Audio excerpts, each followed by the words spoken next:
नमस्कार, मैं हूं विजय विद्रोही। हाथरस के कथित रेप केस की जांच सीबीआई को सौंप दी गई है। इस बीच देश की महिला एवं बाल कल्याण मंत्री स्मृति ईरानी का चौंकाने वाला एक खुलासा सामने आया है। तो मंत्राणी जी का कहना है कि राहुल गांधी राजनीति करने हाथरस गए। विपक्ष में रहते हुए निर्भया रेप केस के दौरान स्मृति जी क्या कर रही थी? 2012 में स्मृति ईरानी विपक्ष में थी और रेप पर राजनीति कर रही थी। 2020 में राहुल गांधी विपक्ष में हैं और रेप पर राजनीति कर रहे हैं। लेकिन मैं ना तो स्मृति ईरानी को गलत मानता हूं और ना ही राहुल गांधी को। उल्टे मैं तो दोनों की तारीफ करता हूं। तारीफ इसलिए कि विपक्ष में रहते हुए अगर आप राजनीति नहीं करोगे तो कब करोगे? रेप पर राजनीति नहीं करोगे तो कब करोगे?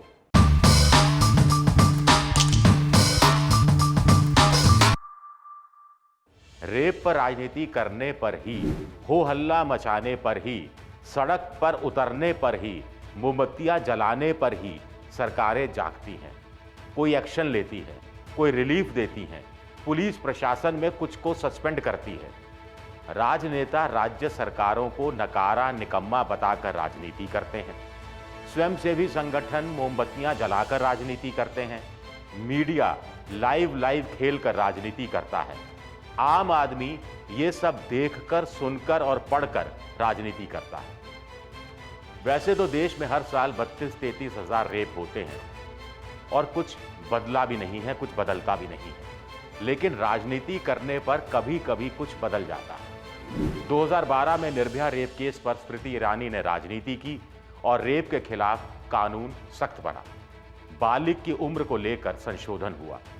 गैंगरेप और हत्या पर फांसी की सजा का प्रावधान रखा गया। 1992 में राजस्थान में भटेरी गांव की साथिन भवरी देवी के साथ रेप हुआ था। भवरी का कसूर सिर्फ इतना था कि उसने गांव में दबंगों के यहां हो रहे बाल विवाह की सूचना अपने महिला विकास विभाग को दी थी, जिसके लिए वो काम कर रही थी, नौकरी कर रही थी। तब विपक्ष में कांग्रेस थी जिसने सड़कें जाम कर दी थी। स्वयंसेवी संगठनों ने भारी विरोध किया था। विशाखा नाम का संगठन इस पूरे मामले को सुप्रीम कोर्ट ले गया था। तब कोर्ट ने कामकाजी महिलाओं के यौन शोषण के खिलाफ विशाखा गाइडलाइंस जारी की थी। यानी तब सड़क से लेकर अदालत तक राजनीति हुई और इससे कुछ बदला। कामकाजी महिलाओं को कुछ राहत मिली। अब आप इन दो घटनाओं को ध्यान में रखते हुए हाथरस की घटना पर आइए। रेप पर राजनीति के प्रति आपकी सोच बदल जाएगी। आखिर हाथरस में 14 सितंबर को 19 साल की दलित लड़की के साथ हादसा हुआ था और 29 सितंबर को उसकी मौत हो गई थी। उस समय तक दलित नेता चंद्रशेखर ही अस्पताल पहुंचे थे। ना तो राहुल गांधी वहां जाने का समय निकाल पाए थे और ना ही महिला बाल कल्याण मंत्री स्मृति ईरानी ने लड़की की सुध ली। आप में से कुछ लोग कह सकते हैं कि जान जाने के साथ ही तमाशा शुरू हो गया। जांच के नाम पर तमाशा हो रहा है, कवरेज के नाम पर तमाशा हो रहा है, बयान देने के नाम पर तमाशा हो रहा है, कार्रवाई के नाम पर तमाशा हो रहा है, दलित बनाम दबंग का तमाशा हो रहा है, सियासत के नाम पर तमाशा हो रहा है, मुआवजे के नाम पर तमाशा हो रहा है। सही, बिल्कुल सही, तमाशा हो रहा है। लेकिन यूपी पुलिस प्रशासन का तमाशा भी आपको देखना चाहिए। रेप के 10 दिन बाद पूरे शरीर की धुलाई के बाद रेप की जांच की जाती है। अलीगढ़ के अस्पताल में लड़की का मजिस्ट्रेट के सामने बयान करवाने की कोशिश नहीं की जाती है। रात 2:30 बजे शव जलाया जाता है। गांव को छावनी बना दिया जाता है। मीडिया को रोका जाता है। परिवार वालों को खुद जिला कलेक्टर धमकाते हैं। मुआवजा एहसान के रूप में देने की बात होती है। नेताओं को गांव जाने से रोका जाता है। एक महिला वकील को भी जाने नहीं दिया जाता जो मुकदमा लड़ना चाहती है। क्या आपको लगता है कि लोकल कोतवाली के पुलिस कर्मियों ने ये सारे फैसले के लिए होंगे? कांस्टेबल, हवलदार, सब इंस्पेक्टर, इंस्पेक्टर, यहां तक कि एसपी, डीएम की क्या औकात कि शव रात को अपनी मर्जी से जला दे? साफ है कि हुक्म ऊपर से, बहुत ऊपर से आया होगा। यानी राजनीति बहुत ऊपर से शुरू हो गई थी।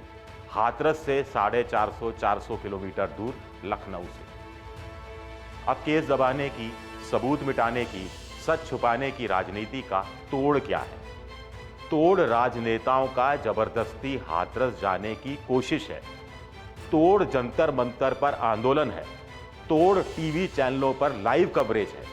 तोड़ अखबारों में पुलिसिया कार्रवाई में कमियों का लेखन है। तोड़ महिला संगठनों का विरोध प्रदर्शन। इतना सब कुछ हुआ तो कुछ चीजें बदली। हां, मान लिया नेता, मीडिया, महिला संगठन सब राजनीति कर रहे थे, लेकिन क्या इलाहाबाद हाईकोर्ट के जज साहब भी राजनीति कर रहे थे, जिन्होंने सो मोटो पूरे मामले का संज्ञान लिया? क्या प्रधानमंत्री नरेंद्र मोदी ने कड़ी कार्रवाई के निर्देश देते समय राजनीति की? अगर वो कर भी रहे थे तो इसमें बुराई क्या है? अगर पीड़ित पक्ष को इंसाफ मिलता है, अगर कुछ राहत मिलती है, तो होने दीजिए राजनीति।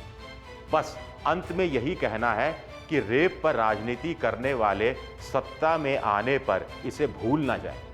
सत्ता में रहते हुए कुछ भला कर जाए, इससे ज्यादा सत्ता से कोई उम्मीद रखता भी नहीं। एबीपी न्यूज आपको रखे आगे।